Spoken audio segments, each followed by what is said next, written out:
الحمد لله رب العالمين والصلاة والسلام على أشرف الأنبياء والمرسلين نبينا محمد وعلى آله وصحبه أجمعين. أما بعد، قال الله سبحانه وتعالى: إن أول بيت وضع للناس للذي ببكة مباركا وهدى للعالمين. میں اسی رب الکائنات کی حمد و ثنا بیان کرتا ہوں جس کے گھر کی طرف سب لوگ رخ کر کے نماز قائم کرتے ہیں اور اسی گھر کا طواف اور حج اور عمرہ کرتے ہیں. انگن بے شمار درود و سلام ہو امام الانبیاء و خاتم النبیین محمد ابن عبداللہ صلوات ربی وسلام علیہ پر، جو اسی سرزمین پر پیدا ہوئے اور اسی سرزمین کے اوپر عبادت کرتے رہے جس سرزمین کے اوپر ایک نماز پڑھنے کا ثواب باقی مساجدوں کی نسبت 1,00,000 گنا زیادہ ہے. اللہ کی رحمت ہو ازواج مطہرات امہات المؤمنین پر، اصحاب پر، اولاد پر اور ہر اس شخص پر جو خالص اللہ کی عبادت کرتا رہا، اللہ کے گھر کا طواف، حج اور عمرے کرتا رہا اور نبی کریم صلی اللہ علیہ وسلم کے طریقے کے اوپر چلتا رہا. میرے عزیز محترم ساتھیوں، حمد و ثنا کے بعد سب سے پہلے میں اپنے نفس اور آپ سب لوگوں کو نصیحت اور وصیت کرتا ہوں کہ اللہ سے ڈر جاؤ، اس رب سے ڈر جاؤ جس کی طرف لوٹ کے جانا ہے. حقیقتاً جو اللہ سے ڈرتا رہا سرًا و علانیہ، اکیلے میں اور لوگوں کے سامنے، وہی فلاح پا گیا دنیا میں بھی اور آخرت میں بھی. وہی شخص اپنے درجات کو بلند کر گیا، وہی شخص اپنی قبر کو روشن کر گیا. میرے عزیز محترم ساتھیوں، اللہ تعالی نے جب اس کائنات کو بنایا تو اس کائنات میں اللہ نے جسے چاہا عظیم فضیلت بخشی، اس کے درجات کو بلند کر دیا، باقی سب چیزوں میں اسے خاص کر دیا. اور اسی طریقے سے اگر اس سرزمین کی بات کی جائے تو سب سے بہترین زمین مکہ کی زمین ہے. اللہ تعالی نے اس کو شرف بخشا اور اسی طریقے سے اس کو مکہ اور بکہ، ام القرى، معاد، بلد الامین، قریہ، الوادی اور اسی کے ساتھ ساتھ مسجد الحرام کثرت سے نام دیے گئے. اور اس کو قرآن کے اندر اللہ تعالیٰ نے الگ الگ صیغوں سے نام لے کے بتایا گیا. امام نووی رحمہ اللہ فرماتے ہیں کہ زیادہ نام اس کی فضیلت کی دلالت ہے، زیادہ نام کی وجہ اس کی فضیلت کو واضح اور اچھا کرتی ہے. میرے عزیز محترم ساتھیوں، اللہ تعالیٰ نے یہ ساری زمینوں میں سے جو عظیم اور سب سے بہترین زمین بنائی وہ مکہ کی بنائی اور اسی کے بارے میں فرمایا: إن أول بيت وضع للناس للذي ببكة مباركا وهدى للعالمين. اور اسی کے ساتھ ساتھ اللہ تعالیٰ نے اس میں اپنا گھر بنایا تاکہ پوری دنیا سے لوگ، چاہے وہ زمین پہ چلتے ہوں یا ہوا میں ہوں یا سمندر میں ہوں، وہ جب اللہ کی عبادت کرنا چاہیں، نماز پڑھنا چاہیں تو اسی کی طرف رخ کر کے نماز پڑھیں، اور پھر جب وہ چاہیں تو اس میں آ کے نماز بھی ادا کر لیں. اور اسی طریقے سے اللہ تعالیٰ نے جو باقی بھی اللہ کے گھر ہیں، لیکن ان گھروں میں سب سے عظیم گھر اللہ کا گھر مسجد الحرام ہے.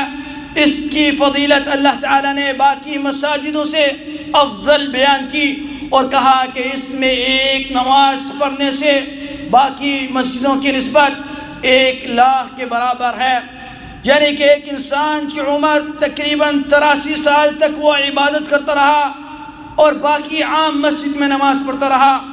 اور ایک آدمی صرف ایک نماز مسجد الحرام میں جا کے پڑھی تو وہ اس سے بھی بہتر ہے. میرے عزیز محترم ساتھیوں، اسی طریقے سے اللہ تعالیٰ نے اس جگہ میں وہ چیزیں حرام کر دیں جو باقی جگہ پہ حلال ہیں. جس طرح اللہ تعالیٰ نے یہاں کے جانوروں کا شکار کرنا اور اسی طریقے سے درخت کاٹنا، اور اگر کوئی زمین پہ پڑی ہوئی چیز مل جائے اس کو بھی اٹھانے سے منع کر دیا، اور اسی طریقے سے جنگ بھی حرام کر دی۔ صرف نبی کریم صلی اللہ علیہ وسلم کے پاس تھوڑے وقت کے لیے حلال کی گئی تھی اور اس کے بعد اللہ تعالیٰ نے حرام کر دی۔ اسی صورت میں جب کوئی شخص احرام کی حالت میں ہو تو اس کے اوپر بھی بہت سی چیزیں اللہ تعالیٰ حرام کر دیتے ہیں جو اس سے پہلے اس کے اوپر حلال ہوتی ہیں، جس طرح بال کاٹنا، ناخن کاٹنا، اور اس طرح اپنی بیوی کے ساتھ ہم بستری کرنا، اور اس طرح شکار کرنا۔ میرے عزیز محترم ساتھیوں، اسی کی نسبت کرتے ہوئے اللہ تعالیٰ نے وہ مہینے بھی حرام کر دیے جس مہینے میں اللہ تعالیٰ نے اپنے گھر کا حج کو فرض کیا تاکہ لوگ امن امان سے آ سکیں اور اس میں امن و امان سے حج کو ادا کر سکیں، اور اس کے ساتھ ساتھ امن امان سے اپنے واپس ملک جا سکیں۔ میرے عزیز محترم ساتھیوں، اسی طریقے سے اللہ تعالیٰ نے ذوالقعدہ، ذوالحجہ اور محرم اور رجب ان 4 مہینوں کو حرام کر دیا۔ حج سے پہلے والا مہینہ اور حج کے بعد والا مہینہ اور حج کا خود کا مہینہ، اس طرح اللہ تعالیٰ نے نبی کریم صلی اللہ علیہ وسلم کو بھی عظیم مرتبہ عطا کیا کہ آپ کی وہاں پہ ولادت کر کے، اور اسی طریقے سے آپ عظیم بنا دیے گئے، اور اسی کے ساتھ ساتھ جو شخص بھی یہ عمل کرے اللہ تعالیٰ اس کو بھی عظیم بنا دیتے ہیں۔ میرے عزیز محترم ساتھیوں، اسی طریقے سے جو شخص حج یا عمرہ یا اللہ کے گھر کا طواف یا پھر نماز پڑھتا ہے تو وہ عام آدمیوں کی طرح نہیں بلکہ وہ بھی عظیم بن جاتا ہے۔ جس طرح ایک شخص نے عام مسجد میں نماز پڑھی اور ایک شخص نے مسجد الحرام میں جا کے نماز پڑھی، اس کا ثواب اس کے مقابل میں نہیں رہے گا۔ اسی طریقے سے جو حج اور عمرہ کرتا ہے تو اللہ تعالیٰ کہ نبی کریم صلی اللہ علیہ وسلم نے فرمایا اس کو اللہ تعالیٰ عظیم بنا دیتے ہیں، اور وہ اس میں اگر جدال اور فساد نہ کرے اور اس کو اسی تقاضوں سے پورا کرے جس طرح کرنے کا حکم دیا گیا، جس طرح نبی کریم صلی اللہ علیہ وسلم نے طریقہ بتایا اور کر کے دکھایا اور فرمایا خذوا عنی مناسککم، کہ مجھ سے حج اور عمرے کے مناسک سیکھ لو،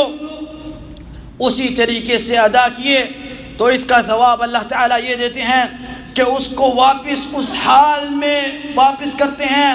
کہ وہ جیسے کہ اس کی ابھی ولادت ہوئی، ابھی وہ اس دنیا میں آیا،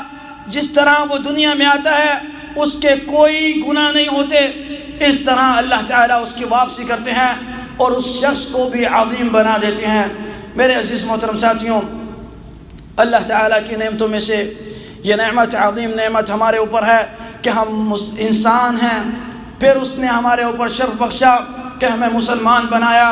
اور پھر ہمیں اس نبی کا امتی بنایا جو امام الانبیاء تھے، جو خاتم النبیین تھے، رحمت للعالمین تھے، جو اس دنیا میں آخر میں آئے، لیکن سب سے پہلے جنت میں جانے والے شخص وہ، اور سب سے پہلے امت وہ جائے گی جنت میں جو اس نبی کی امت ہوگی۔ میرے عزیز محترم ساتھیوں،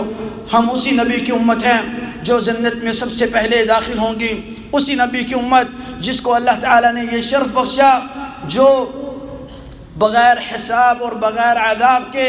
اگر وہ خالص اللہ کی عبادت کرتا رہا، گناہوں سے بچتا رہا، اللہ کے اوپر توکل کرتا رہا، خالص اللہ کی عبادت کرتا رہا، اللہ کے لیے ذبح کرتا رہا، یہ سجدے، یہ طواف، ہر چیز وہ اللہ کے لیے کرتا رہا، تو اللہ ان لوگوں میں شمار کرے گا جو بغیر حساب اور بغیر عذاب کے جنت میں داخل ہوں گے۔ اسی کے ساتھ ساتھ یہ نعمت بھی اللہ نے ہمیں بخشی کہ ہمیں اس میں رکھا، اس ملک میں رکھا جہاں پہ یہ بلد الامین، ام القریٰ، مکہ اور بکہ قریب ہے، جہاں پہ ہم جا کے نماز پڑھ کے اپنے آپ کو بھی عظیم بنا لیں، اپنے درجات کو کم وقت میں زیادہ کر لیں، اور اسی کے ساتھ ساتھ عمرے کر کے اپنے گناہوں کو مٹا کے اپنے ایمان کو، اپنے درجات کو بلند کر لیں اور اپنے جنت کے راستے کو آسان کر لیں۔ میرے عزیز محترم ساتھیوں، 7 مہینے یہ نعمت سے محروم ہم رہے، کوئی شخص نہیں، جس طرح اللہ نے فرمایا وَمَا أَصَابَكُم مِّن مُّصِيبَةٍ فَبِمَا كَسَبَتْ أَيْدِيكُمْ وَيَعْفُو عَن كَثِيرٍ، کہ جو بھی مصیبت انسان کو پہنچتی ہے وہ اس کے گناہوں سے اس کے ہاتھوں کی کمائی ہوئی ہوتی ہے۔ یہ 7 مہینے یہ عظیم بلد ہونے کے باوجود بھی نہ ہی ہم اس میں جا کے نماز پڑھ سکے، نہ ہی اس کا طواف کر سکے اور نہ ہی عمرہ کر سکے۔ اللہ تعالیٰ نے دوبارہ ہماری زندگیوں میں یہ موقع عطا کیا اور یہ ہماری زندگیوں میں پھر ایک دفعہ یہ آیا، اور اللہ تعالیٰ نے اپنے لیے اپنی رحمت کے دروازے ہمارے لیے کھول دیے تاکہ ہم اس میں جا کے ہم اپنے درجات کو بلند کر سکیں، اپنے گناہوں کو مٹا سکیں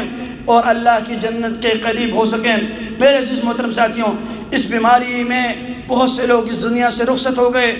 اور وہ اس وقت اس چیز سے محروم رہے۔ اللہ تعالیٰ نے یہ موقع، یہ نعمت ہمارے اوپر دوبارہ واپس لے کے آئے ہیں۔ ہمیں چاہیے کہ ہم اس کا شکر ادا کریں،